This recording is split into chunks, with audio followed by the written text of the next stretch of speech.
Hello welcome back dears. ഇന്ന് ഞാൻ കഴിഞ്ഞ 4 മന്ത്സായിട്ട് യൂസ് ചെയ്യുന്ന ഇനാൽസ എയർ ഫ്രയർ അവൻ്റെ ഒരു റിവ്യൂ ആണ് കേട്ടോ.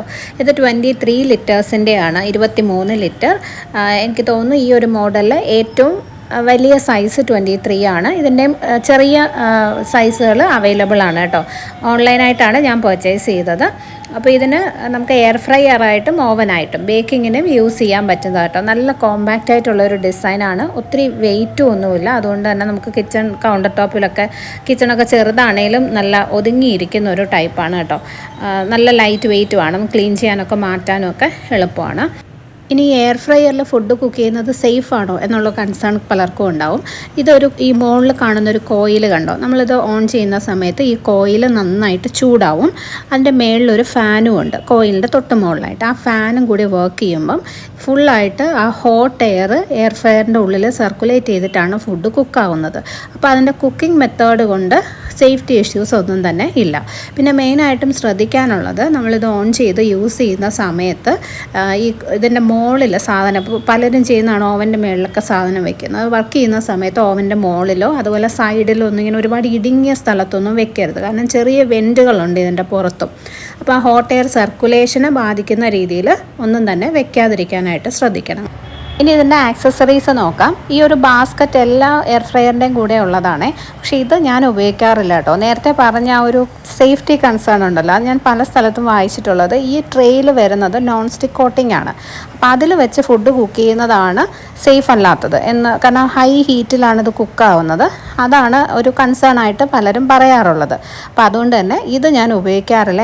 ഇനി നിങ്ങൾക്ക് അതൊരു കൺസേൺ അല്ല എന്നുണ്ടെങ്കിൽ ഇതിനകത്ത് വെച്ച് ബേക്ക് ചെയ്യാം, ഗ്രില്ല് ചെയ്യാം, ഫ്രഞ്ച് ഫ്രൈസ് ഒക്കെ ഉണ്ടാക്കാനും നല്ലതാണ്. നേരിട്ട് ഫുഡ് അതിനകത്ത് വെച്ച് തന്നെ നമുക്ക് ഗ്രില്ല് ചെയ്തെടുക്കാം. അല്ലെങ്കിൽ എന്തെങ്കിലും ഒരു ബട്ടർ പേപ്പർ ലൈനിങ്ങോ ഇതുപോലത്തെ സിലിക്കോൺ മോൾഡുകൾ നമുക്ക് വാങ്ങാൻ കിട്ടും. ഇത് സെപ്പറേറ്റ് ആയിട്ട് വാങ്ങിച്ചതാണ് കേട്ടോ. ഫ്ലിപ്കാർട്ടിലോ ആമസോണിലൊക്കെ ഉണ്ട്. അതിങ്ങനെ വെച്ചിട്ട് ഇതിൽ കേക്ക് ബാറ്റർ ഒഴിച്ച് ബേക്ക് ചെയ്തെടുക്കാം. അല്ലെങ്കിൽ ഗ്രില്ല് ചെയ്യാനോ എന്തിനായാലും ഈ ഒരു സിലിക്കോൺ ഇങ്ങനെ മോൾഡ് വെച്ചിട്ട് ചെയ്യുന്നത് നല്ലതാണ്. നേരിട്ട് പാനിൽ ഈ ഒരു ബാസ്ക്കറ്റിൽ തന്നെ ഫുഡ് വെച്ച് ഗ്രില്ല് ചെയ്യാം. പക്ഷേ അപ്പോൾ അത് ക്ലീൻ ചെയ്യാനായിട്ട് കുറച്ചും കൂടെ ബുദ്ധിമുട്ടായിരിക്കും. ഇതുപോലെ എന്തെങ്കിലും ബട്ടർ പേപ്പറോ മോൾഡൊക്കെ വെക്കുകയാണെങ്കിൽ അത് മാത്രം നമുക്ക് എടുത്ത് ക്ലീൻ ചെയ്താൽ മതിയല്ലോ. അപ്പോൾ ഈ ഒരു ബാസ്ക്കറ്റിൽ ഫുള്ളായിട്ട് ഇങ്ങനെ ഹോൾസ് ഉണ്ടാവും കേട്ടോ. കാരണം നമ്മൾ ചിക്കനൊക്കെ ഗ്രില്ല് ചെയ്യാൻ വെച്ചാലും താഴേക്ക് ഇതിൻ്റെ ഓയിൽ ഡ്രിപ്പ് ചെയ്ത് വീഴും. അപ്പോൾ ശ്രദ്ധിക്കാനുള്ളത് എപ്പോഴും ഇതിനകത്ത് ഇതൊരു ഡ്രിപ്പ് ട്രേ ആണ്.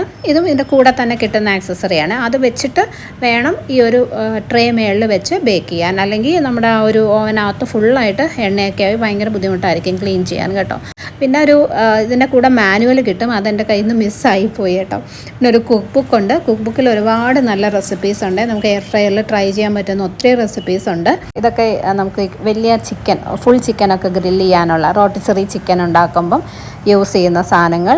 പിന്നെ നമുക്ക് ഈ കബാബൊക്കെ ഉണ്ടാക്കുമ്പോൾ സ്ക്രൂ ചെയ്ത് വെക്കാനുള്ള സ്റ്റീൽ സ്ക്രൂവേഴ്സ് ഉണ്ട്. ഇതൊന്നും ശരിക്കും ഞാൻ ഇതുവരെ യൂസ് ചെയ്ത് നോക്കിയിട്ടില്ല. കബാബൊക്കെ ഉണ്ടാക്കാൻ നല്ലതായിരിക്കും. അതൊക്കെ ഒന്ന് ട്രൈ ചെയ്യണം ഇനി. പിന്നെ അത് ഈ ഒരു ഹോട്ട് പോട്ട് നമുക്ക് എടുക്കാനായിട്ട് ഒരു ഹോൾഡറുണ്ട്, സിലിക്കോൺ ഹോൾഡർ. ഇത് ഫ്രഞ്ച് ഫ്രൈസ് ഒക്കെ ഉണ്ടാക്കുന്ന ഈ ഒരു ബാസ്ക്കറ്റിനകത്ത് ഫ്രഞ്ച് ഫ്രൈസോ നഗറ്റ്സോ ഒക്കെ ഇട്ടിട്ട് അത് അറ്റാച്ച് ചെയ്യുമ്പോൾ ഈ ബാസ്ക്കറ്റ് ഇങ്ങനെ കറങ്ങും. അപ്പോൾ അത് ഈവനായിട്ട് എല്ലാ സ്ഥലത്തും ഒരുപോലെ ഫ്രൈ ആയി വരും. അതിന് വേണ്ടിയിട്ട് യൂസ് ചെയ്യുന്നതാണ്. ഇതൊക്കെ ക്ലീൻ ചെയ്യാനുള്ളൊരു ബുദ്ധിമുട്ട് ആലോചിച്ചിട്ടാണ് ഞാൻ ഇതുവരെ യൂസ് ചെയ്തിട്ടില്ല. പിന്നെ ഇതുപോലെ 2 സ്റ്റീലിൻ്റെ മെഷ് ട്രേയും ഉണ്ട്. ഇതാണ് എനിക്ക് ഏറ്റവും യൂസ്ഫുള്ളായിട്ട് തോന്നിയിട്ടുള്ളത് കേട്ടോ. ശരിക്കും ഇത് മാത്രം മതി. നമുക്ക് അത്യാവശ്യം എല്ലാ കാര്യങ്ങളും ഇതിൽ തന്നെ ചെയ്തെടുക്കാൻ പറ്റും. ബേക്ക് ചെയ്യാനും ഗ്രില്ല് ചെയ്യാനും ഒക്കെ ഞാനിതാണ് യൂസ് ചെയ്യാറുള്ളത്. നോൺ സ്റ്റിക്ക് കോട്ടിംഗ് ഒന്നും ഇല്ലാത്തത് കൊണ്ട് തന്നെ അങ്ങനെ ഒരു സേഫ്റ്റി കൺസേൺ ഒന്നുമില്ല. ഇനി ഇതിൻ്റെ സെറ്റിങ്സ് നോക്കിക്കഴിഞ്ഞാൽ ഈ ഒരു ഡിജിറ്റൽ പാനലിലാണ് എല്ലാ സെറ്റിങ്സും വരുന്നത്. നമുക്ക് മാനുവലായിട്ട് ടെമ്പറേച്ചറും ടൈമും അഡ്ജസ്റ്റ് ചെയ്യാം. ഈ ലെഫ്റ്റ് സൈഡിൽ കാണുന്നതാണ് ടെമ്പറേച്ചർ അഡ്ജസ്റ്റ് ചെയ്യുന്നത്. 200 ഡിഗ്രി സെൽഷ്യസ് വരെയാണ് ടെമ്പറേച്ചർ നമുക്ക് സെറ്റ് ചെയ്യാൻ പറ്റുന്നത്. റൈറ്റ് സൈഡിലുള്ളത് നമുക്ക് ടൈം അഡ്ജസ്റ്റ് ചെയ്യാനും.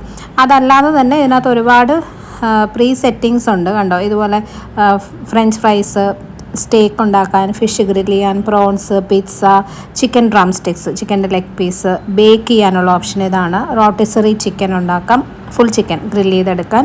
പിന്നെ ഫ്രൂട്ട്സൊക്കെ ഡീഹൈഡ്രേറ്റ് ചെയ്യാൻ, ഫുഡ് റീഹീറ്റ് ചെയ്യാൻ, ചൂടാക്കിയെടുക്കാൻ. അങ്ങനെ ഒരുപാട് ഓപ്ഷൻസ് ഉണ്ട്. അതിനെല്ലാം പ്രീസെറ്റ് ചെയ്തിട്ടുണ്ടാവും. അതായത് നമ്മൾ ഓരോന്നിലും പ്രസ് ചെയ്യുമ്പോൾ ടെമ്പറേച്ചറും ടൈമും അതിന് തന്നെ സെറ്റ് ചെയ്തിട്ടുണ്ടാവും. അങ്ങനെ നമുക്ക് ചെയ്തെടുക്കാം. ഇനി ഈ ഒരു മെഷ് ട്രേ ആണ് ഞാൻ പറഞ്ഞ പോലെ എപ്പോഴും യൂസ് ചെയ്യാറുള്ളത്. അതിനകത്ത് ഇതുപോലെ ഒരു ബട്ടർ പേപ്പർ വെക്കാറുണ്ട്.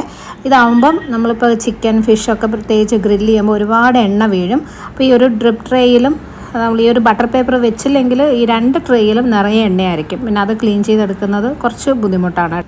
ഞാൻ ഈ ഒരു എയർ ഫ്രയർ ആഴ്ചയിൽ ഒരു 2 ദിവസമൊക്കെ ഉപയോഗിക്കാറുള്ളൂ. അല്ലാതെ ഡെയിലി കുക്കിങ്ങിനൊന്നും യൂസ് ചെയ്യുന്നതല്ല. കൂടുതലും ചിക്കൻ ഗ്രില്ല് ചെയ്യാൻ, ഫിഷ് ചിക്കൻ ഗ്രില്ല് ചെയ്യാൻ, ഇടയ്ക്കൊക്കെ കുട്ടികൾക്ക് എന്തെങ്കിലും ഫ്രഞ്ച് ഫ്രൈസ് പോലുള്ള സ്നാക്സ് ഒക്കെ റെഡിയാക്കാൻ, പിന്നെ ബേക്കിങ്ങിനും, ഇത്ര കാര്യങ്ങൾക്ക് മാത്രമേ ഞാൻ ഉപയോഗിക്കാറുള്ളൂ. അപ്പോൾ ആഴ്ചയിൽ ഒരു 2 ദിവസമൊക്കെ യൂസ് ചെയ്യുന്നത് കൊണ്ട് തന്നെ അങ്ങനെ ഒരു കറണ്ട് ബില്ലിലൊന്നും വലിയൊരു ഡിഫറൻസ് ഒന്നും ഇത് ഉപയോഗിക്കുന്നത് കൊണ്ട് വന്നിട്ടില്ല കേട്ടോ.